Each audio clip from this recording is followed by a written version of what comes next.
Bang Adian silakan. Kita mau bicara dari mana ya? Karena memang rumit juga. Apa? Waktu memperjuangkan pemberantasan korupsi sampai terbentuknya di KPK, ya gue dipukulin. Waktu memperjuangkan agar polisi terpisah dari ABRI, ya gue dipukulin. Waktu memperjuangkan kebebasan pers, waktu Tempo di Bredel, prioritas di Bredel, segala macam, kita diinjak-injak di Monas. Tapi ketika kemudian semuanya sudah menjadi kuat dan mandiri, kita juga yang digebugin. Gitu loh. Jadi selama-lama gue berpikir, yang kita perjuangkan ini apa gitu loh. Nah tapi dalam konteks ini ada hal menarik.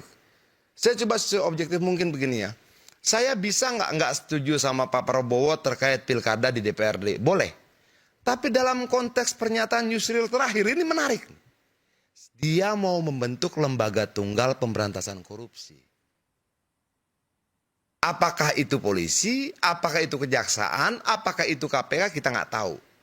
Tapi memang lucu, KPK ini isinya siapa? Polisi. Siapa lagi? Jaksa. Jaksa. Hakim. Siapa lagi? Hakim. Oke. Di KPK itu semuanya ada. Oke. Lalu polisinya boleh nggak melakukan penyidikan korupsi? Lembaga kepolisiannya? Boleh. Kejaksaannya boleh nggak? Boleh. Jadi kalau dulu kenapa kita minta dipisahkan TNI dan Polri? Agar ada pemisahan kekuasaan. Ada yang berkuasa dalam konteks pengamanan, ada yang berkuasa dalam konteks pertahanan. Nah sekarang apa nggak carut marut ketika semua ada 3 lembaga yang bisa melakukan tindakan yang sama. Pembagian dan pemisahan kekuasaannya di mana? Nah tiba-tiba menterinya Pak Prabowo ini melemparkan ide itu gitu loh. Oh jangan-jangan ini sesuatu yang perlu kita kaji. Jangan-jangan akar masalahnya kemudian satu orang Senin dipanggil polisi, Selasa dipanggil KPK, Rabu dipanggil kejaksaan. Mati dia. Karena 3-3-nya bisa manggil.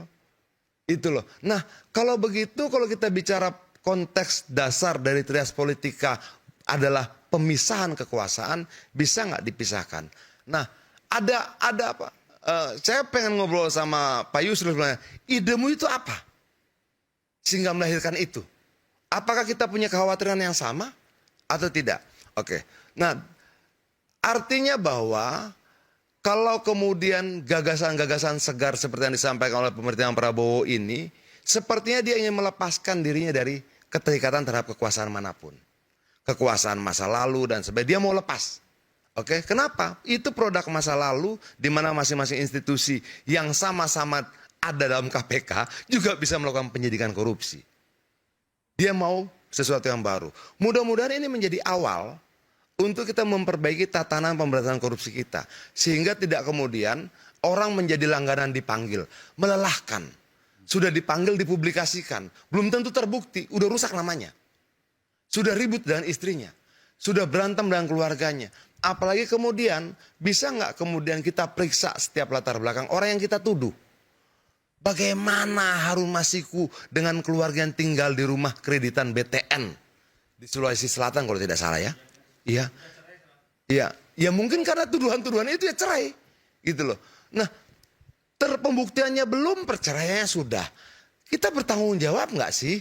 Gitu loh. Yang kayak begini kan harus kemudian kita kaji. Nah saya berharap ada perubahan bagaimana pemberantasan korupsi yang lebih fokus. Seperti yang dibilang Bang Refli tadi. Pada kasus-kasus yang memang perlu.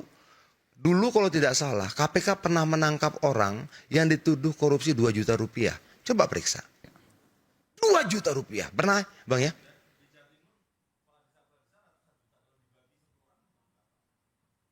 Bayangkan apa yang dibilang Bang Refli Harun.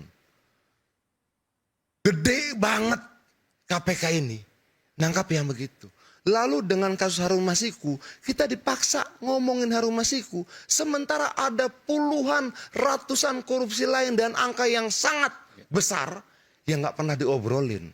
Oh jangan-jangan memang sengaja didesain seperti itu. Obrolin Harun Masiku.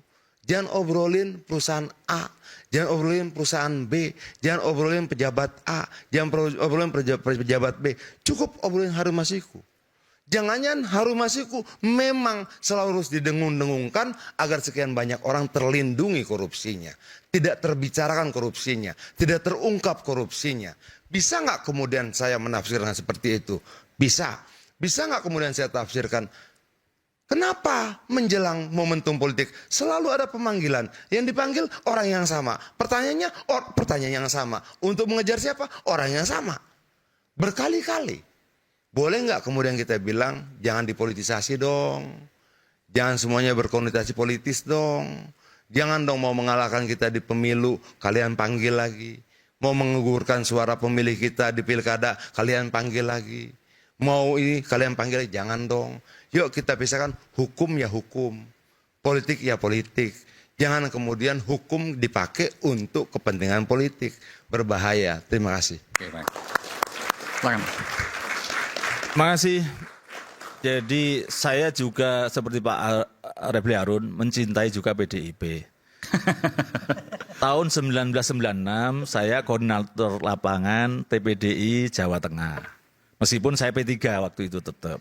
Tapi saya karena Kepala Divisi Hak Politik LBH Semarang, maka jadi Korlap TPDI, Tim Pembela Demokrasi Jawa Tengah, yang itu juga mengajukan gugatan ke Pengadilan Negeri Semarang.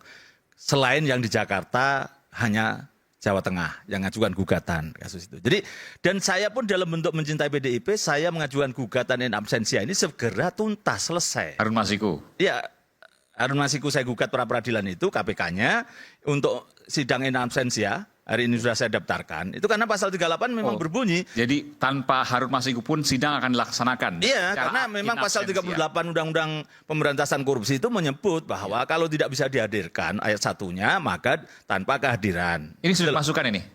Sudah tadi pagi saya daftarkan, sudah dipublikasikan, ada nomornya 131 nomornya. Ya, jadi itulah, dan itu saya ingin menuntaskan. Sebenarnya kalau ini segera tuntas kan selesai. PDIP tidak tersandera. Jadi kalau boleh minta hadiah, sebenarnya saya harus minta hadiah kepada PDIP. Kita mau kasih, tapi nanti dituduh korupsi. Oke, kita selesai itu. Tapi gini, memang masih banyak hal yang kita harus perbaiki. Pernah KPK itu menangani kasus di 2 BUMN, itu bahkan masih mau mengantar uang, ditangkap, terus karena yang diberi itu seakan-akan tidak terbukti, dengan percobaan suap. Itu yang di Kejaksaan Tinggi itu mau ngantar ke sana, tapi di sana dianggap tidak ada bukti, maka yang mau ngantar ini sudah dikenakan percobaan suap dan dihukum bersalah. Itu. Jadi padahal kita mau konsepnya seperti apa? Hari Anti Korupsi Dunia yang kemarin, meskipun saya diundang festival di Senayan, saya tidak datang, saya ingin menikmati di Filipina. Karena Filipina itu membuat undang-undang, dalam kasus suap itu yang dikenakan hanya penerima.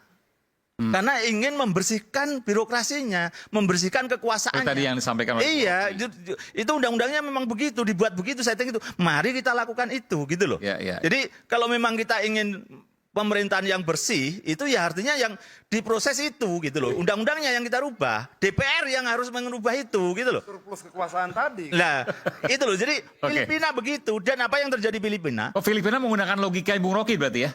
Iya. Oke. Itu kan memang undang-undangnya begitu di Filipina. Oke, baik. Dan ada di beberapa Indonesia negara belum. lain. Oke. Dan Filipina menikmati itu karena pemerintahannya berusaha bersih, apa yang terjadi? Pertumbuhan ekonomi 7%. Oke. Gitu loh. Sementara kalau bicara dengan kita kalah semua, tambang nggak ada, Woi, nggak ada gitu. maksudnya kamu duduk di sini nih. Tapi maksud diadakannya KPK memang begitu. Makanya objek KPK itu 2. Yang pejabat publik, pejabat negara, penyelenggara dan negara. penyelenggara negara, dan kemudian juga pejabat hukum. Iya, iya. Tapi Harus ingat semangatnya ini. ke sana.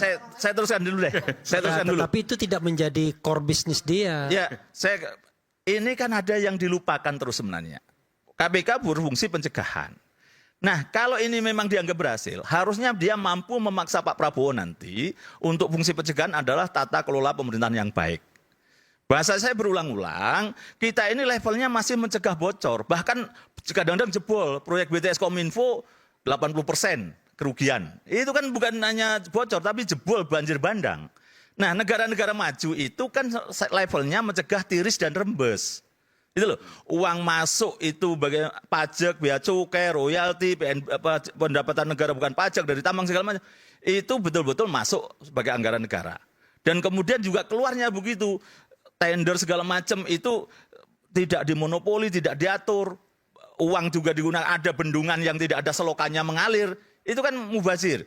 Dan kegiatan-kegiatan fiktif lainnya, dinas segala macam. Ini kan sebenarnya KPK kalau mampu nanti tanda kutip memaksa pemerintahan ini, dalam 5 tahun ke depan, ini justru pencegahan ini yang hebat. Kalau soal penegakan hukum, udahlah itu mungkin biarlah penegak hukum yang lain. Karena nyatanya Kejaksaan Agung bahkan pada posisi level Jiwasraya, Asabri, minyak goreng langka mahal, terus kemudian yang sekali OTT ya besar, tapi meskipun ada cerita yang lain.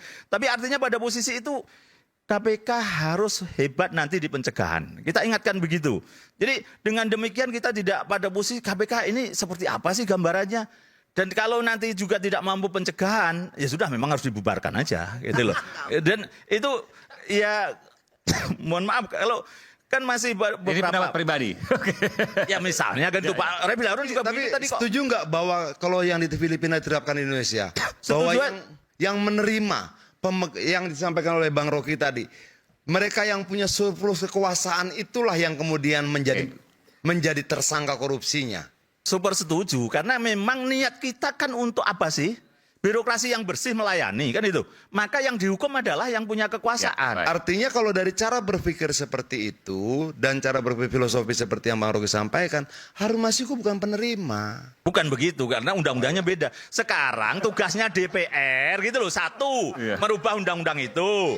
Kedua, juga Ya, mengawasi yang benar. Baik, baik. Karena partai DPR itu juga ada sekarang kalau tidak. Jadi pada posisi inilah yang kita harapkan DPR juga menjalankan undang-undang perampasan aset. Itu Iya, juga. iya. Masa saya sampai harus mengatakan, saya maju ke MK untuk memerintahkan harus disahkan maksimal 2 Ya, waktu tahun. terbatas, oke. Tapi udah disampaikan tadi apa yang kemudian disampaikan oleh Bung Boyamin. Terima kasih Bung Boyamin, kita berikan tepuk tangan. Terakhir Bung Rocky silakan. Tadi Boyamin saya mau taruh di sini, ternyata belum bisa mas itu aja dia. Oke, tadi saya terangkan, kan itu saya bilang tolol itu bukan Anda yang tolol, reasoning Anda itu failed sebetulnya. Kan saya bilang logikanya begini.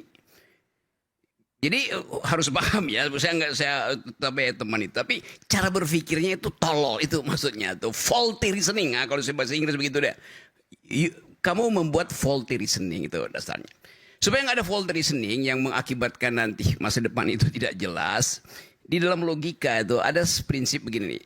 Untuk menghasilkan keadilan dari orang-orang yang punya interest, maka dibikinlah veil of ignorance itu. Apa namanya bahasa Indonesia itu? Tabir ketidaktahuan. Orang-orang ini ditaruh di bawah belakang. Ini teorinya John Rawls itu ya. Cari di ChatGPT nanti itu. Supaya dia tidak bisa menduga dia dapat apa di masa depan. Mau dia tukang beca, dia tukang jual teh manis, es teh, mau dia ustadz itu ditaruh di situ sama-sama. Nanti mereka akan minta apa prinsip untuk menjamin keadilan. Nah di dalam modeling itu ditemukanlah prinsip yang disebut difference principle. Artinya kalau terjadi ketidakadilan di masa depan, maka yang memperoleh ketidakadilan mesti diuntungkan maksimal. Itu prinsipnya, minimax maksudnya. Hal begini dulu pernah saya terangkan di KPK. Karena itu saya merasa harus mengkritik KPK. Di awal itu saya mondar-mandir satu Indonesia membantu pendidikan anti demokrasi. Anti korupsi. Di KPK itu. Mondar-mandir saya itu bertemu dengan anak SMA saya ngajar di situ. Jadi saya berhak untuk mengatakan, ya kenapa KPK yang saya bayangkan tadi jadi mega, sekarang jadi mini gitu. Jadi itu masalahnya tuh. KPK mini, PDIP mega. Terima kasih.